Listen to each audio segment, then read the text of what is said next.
એવો મેણો અમે મોનવી ખમીએ પણ મારી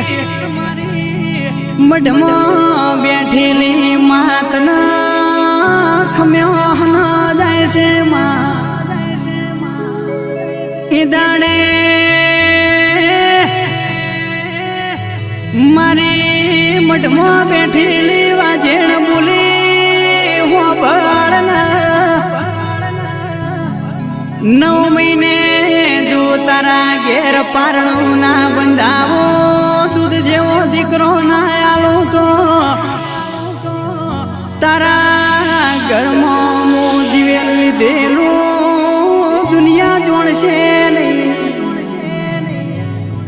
રતના મેણા મરેલો છે એના મોઢે તારો વખણ ના કરાવું તો તારા મઢમાં બેઠેલી